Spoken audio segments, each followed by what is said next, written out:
বলুন না, আসো না কেন সামনে যাচ্ছ?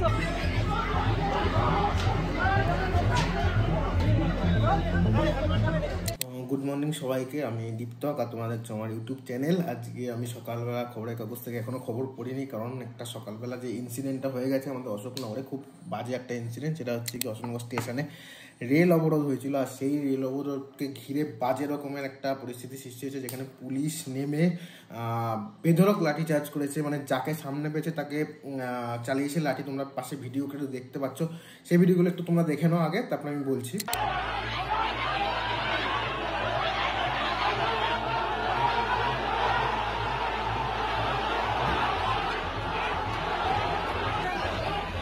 বলুন না,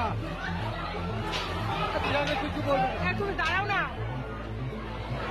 তুমি এদিকে আসো না কেন সামনে যাচ্ছ?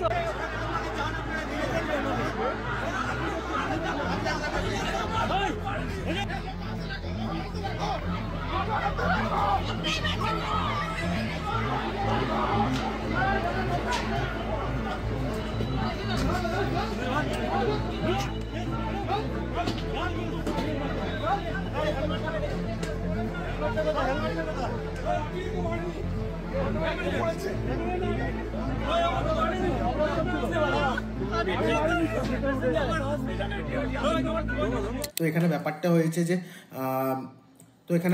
হয়েছে যে এই যে ট্রেনটা 8:08-এর মাঝেরহাট বনগাঁ মাঝেরহাট, যেটা সেটা নাকি প্রায় বিগত 3 মাস ধরে, মানে পুজোর সময় থেকেই নাকি এই ট্রেনটা বন্ধ। অনেকে আবার বলছে তারও আগে, মানে আগস্ট মাস 15 আগস্ট মাসের পর থেকে এই ট্রেনটা বন্ধ। আর এই ট্রেনটা হচ্ছে গিয়ে ডালহৌসিতে যারা কাজ করে বা অফিস পাড়ায় যারা কাজ করে তাদের কাছে এই ট্রেনটা খুব ভাইটাল একটা ট্রেন, যেহেতু এটা চক্র রেল, মানে দমদম থেকে ঘুরে গিয়ে তোমার এই শোভাবাজার বা বিবাদীবাগ ওইসব জায়গা দিয়ে যায়। তো এই ট্রেনটা পার্টিকুলার ওখানে যারা কাজ করে তাদের কাছে খুব মূল্যবান একটা ট্রেন। কিন্তু এই ট্রেনটা কি করে দিয়েছে, সেই আগস্ট মাসের পর থেকে বলা হচ্ছে, 15 আগস্টের পর থেকে বা বিগত 3 মাস ধরে, সেটা বারাসাত, মানে মাঝে বনগাঁ থেকে বারাসাত অব্দি যাচ্ছে, সেখান থেকে ট্রেন পাল্টে হয়তো লোকদের আবার অন্যদিকে যেতে হচ্ছে। আর অফিস টাইমে এই জিনিসটা করা প্রচন্ড চাপের জিনিস, যারা অফিস করেছে তারা জানে। সেই জন্যই আজকে সকালবেলা এই 8:08-এর ট্রেনটা যখন অশোকনগর স্টেশনে ঢোকে, তারপরেই ক্ষুব্ধ যে নিত্যযাত্রীরা যারা ওই মাঝেরহাট অব্দি যায় তারা অবরোধ করা শুরু করে দেয়। আর এই অবরোধ করার ফলে দু সাইড, মানে আপ আর ডাউন দুই দিকে ট্রেনই বন্ধ হয়ে যায়। আর সেই সঙ্গে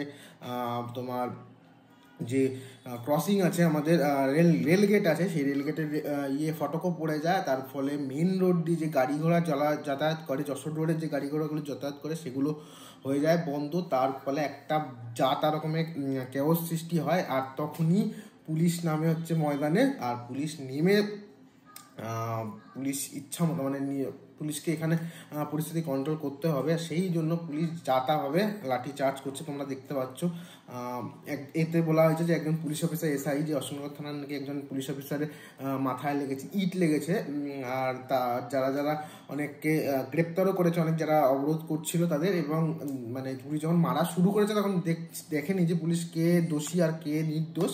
যাকে সামনে পেয়েছে তাকেই মেরেছে। হয়তো মহিলাদের ক্ষেত্রে একটু তারা করেছে, পরোয়া করেছে, কিন্তু বাকি তাও কাউকে পরোয়া করেনি।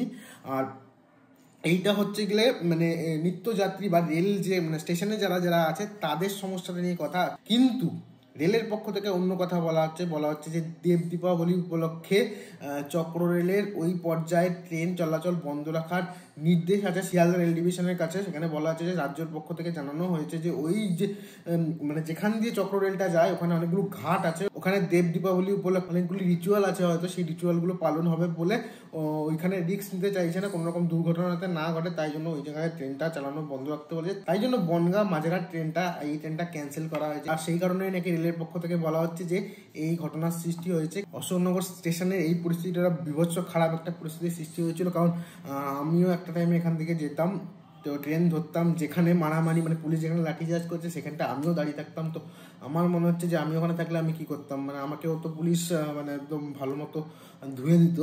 কিন্তু আমি ছিলাম না, আমার ভাগ্য ভালো, কিন্তু যারা ছিল তাদের ভাগ্য খারাপ। আমি অনেককে ভিডিওতে দেখতে পেয়েছি যাদের মুখ আমার চেনা, অশোকনগরে যারা থাকে। তো ট্রেন এখন চলা স্বাভাবিক হয়েছে বলছে, আমি জানি না কতটা কি স্বাভাবিক হয়েছে, কারণ আমি এখন গিয়ে দেখতে যাচ্ছি না। তো এই যে ট্রেনটা বন্ধ, যে ট্রেনটার জন্য অবরোধ হয়েছে, সেই ট্রেনটা প্রচন্ড ভাইটাল একটা ট্রেন। আমার মনে হয় যে রেলের পক্ষ থেকে ট্রেনটাকে আবার পুরোপুরি চালানো উচিত। আর এমনিতেও কয়েকদিন আগে আমি একটা খবর পড়লাম যে সোম থেকে বুধবার এই সপ্তাহে ট্রেন চক্র রেলে মানে ওই সাইডে ট্রেন বন্ধ ছিল, কারণ হচ্ছে কি জগদ্ধাত্রী পুজোর ভাসানের জন্য। তো এখন রেলের দেখা উচিত যাতে সমস্ত রকমের রেল পরিষেবাগুলো ঠিকঠাক মতো চালু হয়। আর এই ভিডিওটা আমি এখানে শেষ করছি, দেখা হচ্ছে আবার পরের একটা ভিডিও। ততক্ষণ সবাই ভালো থেকো, সুস্থ থাকো, টাটা।